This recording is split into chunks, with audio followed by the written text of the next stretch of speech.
नमस्कार दोस्तों, स्वागत है एक बार फिर से आपका PT7 में लवशना टूल चैनल्स के डेली 7 MCQ देखते हैं। आज हमारे पास ऐसे कौन से 7 MCQ है जो हमारी प्रीलिम्स तैयारी को थोड़ा सा बूस्ट करेंगे। क्वेश्चन नंबर 1 है आपका, निम्नलिखित किन मामलों में से राज्य सूची में निर्दिष्ट विषयों पर संसद द्वारा बनाए गए विधि को राज्य विधायिका द्वारा निर्देशित किया जा सकता है। क्वेश्चन आपसे सीधा सीधा कह रहा है कि अगर कोई ऐसे विधि का निर्माण केंद्र सरकार ने किया है जो कि राज्य सूची का विषय है, तो उन विषयों में से उन कानून को किस परिस्थिति में जो कि राज्य विधायिका जो कि खारिज कर सकती है। स्टेटमेंट 1 है, संविधान के अनुच्छेद 356 अर्थात राष्ट्रपति शासन या राज्य आपातकाल के लागू होने पर संसद द्वारा राज्य सूची में निर्दिष्ट विषयों पर निर्मित विधि ऐसे विधि को बता रहा है। सेकेंड है, नेशनल इमरजेंसी या राष्ट्रीय आपात अनुच्छेद 352 के दौरान संसद द्वारा राज्य सूची में निर्दिष्ट विषयों पर निर्मित विधियों को। थर्ड है, संसद द्वारा अंतर्राष्ट्रीय दायित्व या समझौतों को कार्यान्वित करने हेतु राज्य सूची में निर्मित विधियों पर। 3 स्टेटमेंट है, आपको बताना इनमें से कौन से संसद ने जो राज्य सूची में विधि निर्मित किया है राज्य उसको खारिज कर सकती है। उपरोक्त कथनों के आधार पर निम्न में से सही विकल्प का चयन करें। ऑप्शन ए है 1, 2, 3 सभी, बी है केवल 1 और 2, सी है केवल 1, डी है कोई नहीं। ध्यान से वीडियो को पॉज कीजिए, थोड़ा सा ट्रिकी क्वेश्चन है, समझने का प्रयास करेंगे आपको समझ में आ जाएगा। तो इसका जो सही आंसर है वो होगा दोस्तों आपका ऑप्शन सी।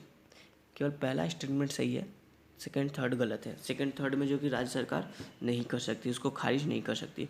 समझते कैसे, देखो जो आपका राष्ट्रपति शासन लगता है अनुच्छेद 356 के तहत किसी राज्य में, तो इसमें क्या होता है कि संसद को ये पावर आ जाता है कि वो राज्य सूची में के विषय पर कानून बना सकती है। लेकिन जब ये राष्ट्रीय आपात खत्म होता है तो उसके 6 महीने के बाद, सॉरी राष्ट्रीय आपात में बोल रहा हूँ, राष्ट्रपति शासन जब ये खत्म होता है तो उसके 6 महीने के बाद जो कि वो राज्य जहाँ पे ये लगा था 6 महीने के बाद जो है कि इस कानून को में संशोधन कर सकता है या फिर इस कानून को खारिज कर सकता है या फिर इस कानून को जारी रख सकता है। इसके लिए जो कि कानून बना सकता है, ये उसके अधिकार क्षेत्र में है। तो इसलिए पहला सही है कि पहले वाले के तहत जो भी कानून बना है उसको खारिज कर सकता है।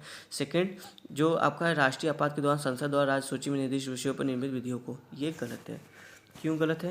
देखो ये इनडायरेक्टली गलत है, डायरेक्ट तो नहीं गलत है लेकिन इनडायरेक्टली गलत है। क्योंकि देखो जो नेशनल इमरजेंसी हमारा है अनुच्छेद 352, इस समय जो भी संसद कानून बनाती है, जब नेशनल इमरजेंसी खत्म होती है तो इस समय के जो भी कानून बने हैं, चाहे वो राज्य सूची पर जो भी कानून बने हैं, वो स्वतः अपने आप 356 मतलब 6 महीने के बाद जो है कि खत्म हो जाते हैं।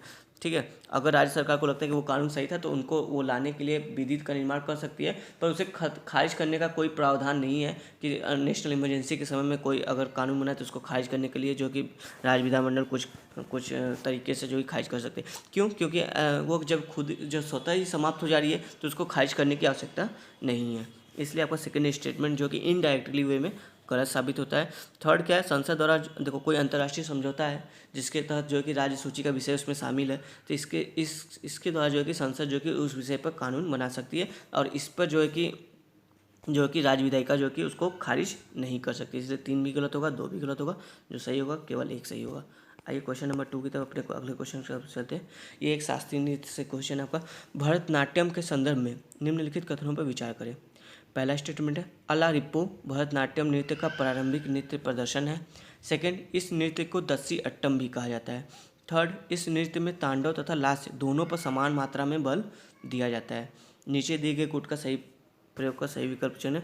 ऑप्शन ए है केवल 1, बी है केवल 2 और 3, सी है 1 और 2, डी है सभी। ध्यान से वीडियो को पॉज करके दोस्तों सोचिए। भरतनाट्यम आपने सुना ही होगा, तो इसका जो सही आंसर है वो आपका डी सभी। तीनों स्टेटमेंट सही है। अलारिप्पू जो है कि भरतनाट्यम का एक स्टार्टिंग फेज है, जब किसी डांस को हम भरतनाट्यम को स्टार्ट करते हैं, जो थोड़ी बहुत अंग मुद्रा होती है या जो भी नृत्य का पहला स्टेज होता है उसे अलारिप्पू कहा जाता है। इस नृत्य को दस्सी अट्टम भी कहा जाता है। जी सही दोस्तों। क्यों दस्सी अट्टम क्यों जाता है? क्योंकि जो उस समय मंदिरों में देवदासी प्रथा था वो इसी नृत्य को परफॉर्म करती थी, इसलिए इसको दस्सी अट्टम भी कहा जाता है। थर्ड है, इस नृत्य में तांडव और लास्य दोनों को समान मात्रा पर बल दिया जाता है, ये भी सही है। इस हिसाब से आपका जो सही होगा ऑप्शन स्टेटमेंट डी सभी। और ये देख लो भरतनाट्यम डांस है, कुछ इस तरह से होगा, आपने टीवी पे अक्सर देखा होगा। चलिए आगे बढ़ते हैं। क्वेश्चन नंबर 3 है, इन्वायरमेंटल डेमोक्रेसी इंडेक्स जारी किया जाता है। एक सूचकांक आपसे पूछा, ये किसके द्वारा जारी किया जाता है? बहुत इंपॉर्टेंट इंडेक्स है, क्योंकि एक तो देखो ये पर्यावरण से जुड़ा हुआ है, सेकंड डेमोक्रेसी अर्थात हमारे लोकतंत्र से जुड़ा हुआ है, जो कि यूपीएससी का फेवरेट टॉपिक दोनों है। तो उस संबंध में जो सूचकांक होगा तो वो ऑब्वियस सी बात है टॉपिक जो कि इंपॉर्टेंट हो जाता है। बताइए किसके द्वारा जारी किया था। ऑप्शन ए है ग्रीन पीस, बी है IUCN, सी है UNEP, डी है वर्ल्ड रिसोर्स इंस्टीट्यूट। वीडियो को पॉज कीजिए, ध्यान सोचिए इसका सही आंसर क्या होगा। तो इसका जो सही आंसर होगा दोस्तों वो होगा option D, world resource institute द्वारा जो है कि इन्वायरमेंट डेमोक्रेसी इंडेक्स जारी किया था। 2015 में इसको पहली बार जो है कि जारी किया गया था। यह इस आधार पर देश को रैंक करती है, किसी देश को, कि उस देश में पर्यावरण के संरक्षण से संबंधित किस तरह के कानूनी प्रावधान किए गए हैं, मतलब किस तरह के विधि का निर्माण किया गया है उस देश में पर्यावरण के संरक्षण से संबंधित। ठीक है, क्वेश्चन नंबर 4 देखते हैं हम अपना अगला क्वेश्चन नंबर 4। निम्न में से किन परिस्थितियों में मुख्यमंत्री राष्ट्रपति के निर्वाचन में मतदान नहीं कर सकता है। स्टेटमेंट 1 है, यदि वह संघ शासित प्रदेश दिल्ली का मुख्यमंत्री हो। सेकंड, यदि उसके विरुद्ध आपराधिक आरोप लगाए गए हो। थर्ड, यदि वह विधान परिषद का सदस्य हो। उपयुक्त कथनों में से कौन से सही है। ऑप्शन ए केवल 1 और 2, बी केवल 2 और 3, सी केवल 3, डी कोई नहीं। तो इसका जो सही आंसर होगा दोस्तों वो होगा आपका ऑप्शन सी, केवल 3। देखो, राष्ट्रपति के निर्वाचन के संबंध में कुछ बातें कही गई हैं कि कौन इसके संबंध में वोट कर सकता है। एक तो वो दोनों सदनों के निर्वाचित सदस्य यानी लोकसभा और आपके राज्यसभा के जो इलेक्टेड मेंबर है, नॉमिनेटेड मेंबर नहीं, सिर्फ इलेक्टेड मेंबर जो है कि वोट कर सकते हैं, प्लस राज्यों के जो विधानसभा है, लेजिस्लेचर असेंबली है, वो ये जो कि राष्ट्रपति के चुनाव में वोट करेंगे। तो विधानसभा के सदस्य और लोकसभा और राज्यसभा के निर्वाचित सदस्य ये जो है कि वोट कर सकते हैं। अब चूँकि वो मुख्यमंत्री जो कि विधान परिषद का सदस्य है, इसलिए वो इसमें वोट नहीं कर सकता। तो थर्ड वाला हमारा गलत है। और पहला दूसरा तो इस हिसाब से जो पूछा कि मतदान नहीं कर सकता है आपका, तो थर्ड केवल 3 वाला नहीं कर सकते, इसलिए सी सही होगा। देखो, पहला दूसरा वाला कर सकता है अगर वो दिल्ली का मुख्यमंत्री। हाँ, और साथ ही राष्ट्रपति के इलेक्शन में ये भी बोला गया है जो दिल्ली और पुडुचेरी का जो विधानसभा है इसके सदस्य जो कि ये भी भाग ले सकते हैं राष्ट्रपति के चुनाव में। दूसरा आपका स्टेटमेंट करें, यदि उसके विरुद्ध आपराधिक आरोप लगाए गए। देखो, अभी आरोप लगे हैं, आरोप सिद्ध नहीं हुआ। जब तक आरोप सिद्ध नहीं हुआ तब तक वो हो जाएगी नॉर्मल कार्य करता रहेगा। विधानसभा का मेंबर मुख्यमंत्री जो कि अपना नॉर्मल अपने पद पर बनकर कार्य करता रहेगा। जब आरोप सिद्ध हो जाएंगे तो तब जाकर जो कि वो अपने पद को तत्काल छोड़ेगा और साथ ही उसके बाद इन सभी में कहीं वोट नहीं कर पाएगा। जैसे जो सही होगा ऑप्शन सी, केवल 3 सही है। चलो क्वेश्चन नंबर 5 देखते हैं। निर्भया फंड के संदर्भ में निम्न कथनों पर विचार करें। पहला, महिलाओं की सुरक्षा को बढ़ावा देने के लिए इस फंड का निर्माण किया गया है। Second, emergency response support system और वन स्टॉप सेंटर स्कीम के लिए राज्यों को इस फंड से धन आवंटित किया जा रहा है।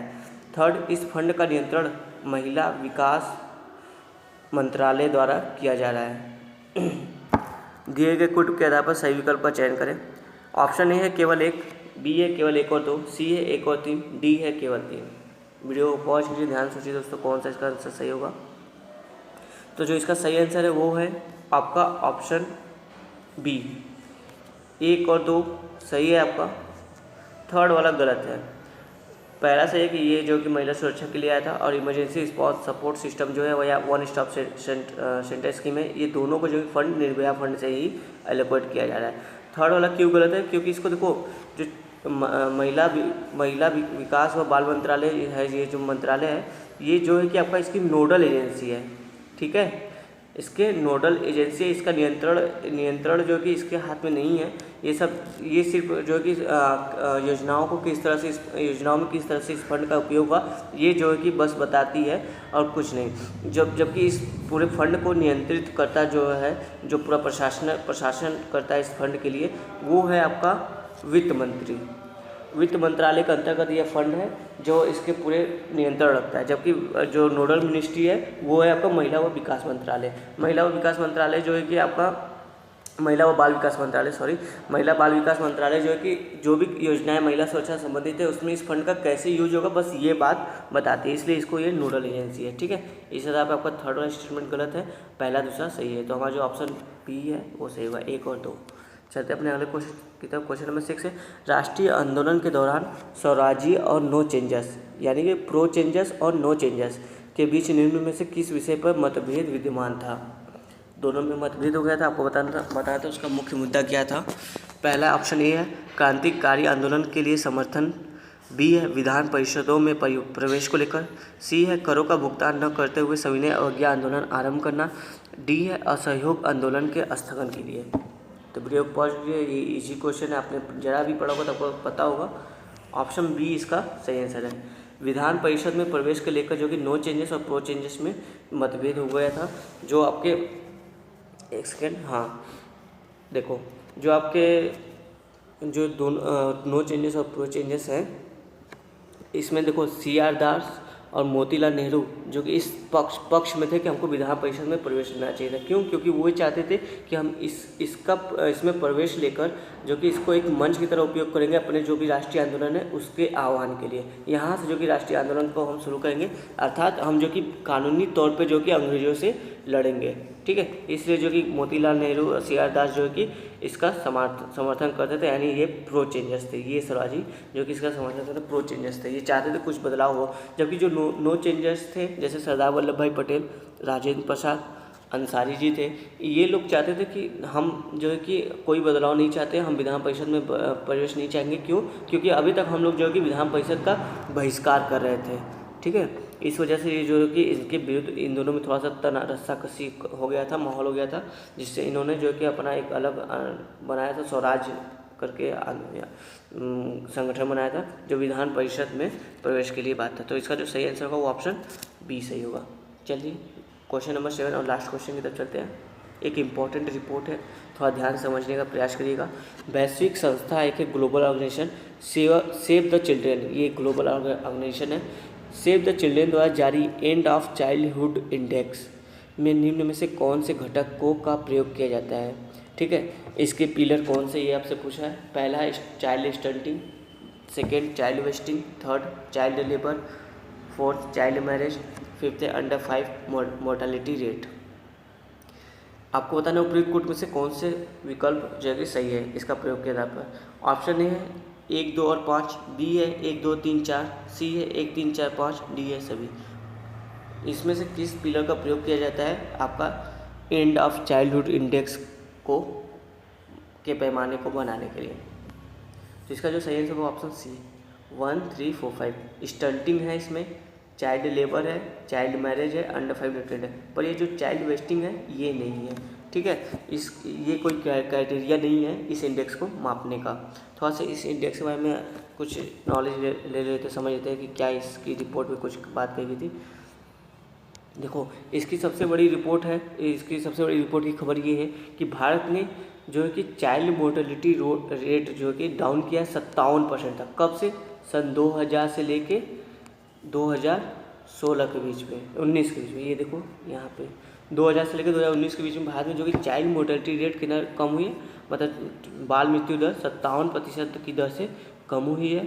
और स्पोर्ट में देखो भारत का स्कोर क्या रहा है 769 का मतलब है कि सम चिल्ड्रेन, मतलब कुछ बच्चों का जो है कि बचपन खो गया है, इस कैटेगरी में भारत है, ठीक है। उसके नीचे देखो और सीवियर कंडीशन में मेनी चिल्ड्रेन हो जाएगा, फिर उसके बाद मोस्ट चिल्ड्रेन हो जाएगा, फिर बाद में बहुत सारे चिल्ड्रेन, लगभग सभी चिल्ड्रेन हो जाएगा। तो भारत का स्कोर जो कि 769 है, जो कि भारत ने जो कि काफ़ी ज़्यादा इंप्रूव किया। कैसे? देखो भारत ने जो है कि चाइल्ड मैरिज पे रोक लगा रखी है ना। चाइल्ड मैरिज अब तो बहुत कम हो गया है, लगभग ना के बराबर है कानून के द्वारा। और अभी भी हमारे यहाँ जो चाइल्ड स्टंटिंग का मामला ये अभी भी बहुत ज़्यादा है, और एक बाल श्रम भी देखने को मिलता है, ठीक है। तो इस वजह से अभी थोड़ा सा इम्प्रूवमेंट की ज़रूरत है। तो ये क्राइटेरिया है आपके childhood end of childhood index की। एक और इंडेक्स आती है, आपको याद आ रहा होगा, ग्लोबल हंगर इंडेक्स। इसमें जो कि 4 क्राइटेरिया थे आपके, जिसमें आपका शामिल चाइल्ड स्टंटिंग था, ठीक है, अंडर 5 मोर्टेलिटी रेट था, उसके बाद क्या था आपका चाइल्ड वेस्टिंग भी था, एक और था अंडर नरिशमेंट। हो सकता है अगर यूपीएससी इस क्वेश्चन को टफ बनाना चाहे तो इस दोनों इंडेक्स में कंपेयर कर दे कि कौन से दोनों पिलर जो कि कौन से 3 पिलर जो कि कॉमन है, क्योंकि देखो 3 पिलर इसमें कॉमन है। तो ऐसे क्वेश्चन आएंगे तो ये बहुत ही ज़्यादा डिफिकल्टी लेवल पे चला जाएगा, लेकिन फिर भी हमको तो हर तरह से तैयार रहना है, ठीक है। तो ये आज के साथ MCQ, आई होप आपको समझ में आया होगा। धन्यवाद दोस्तों।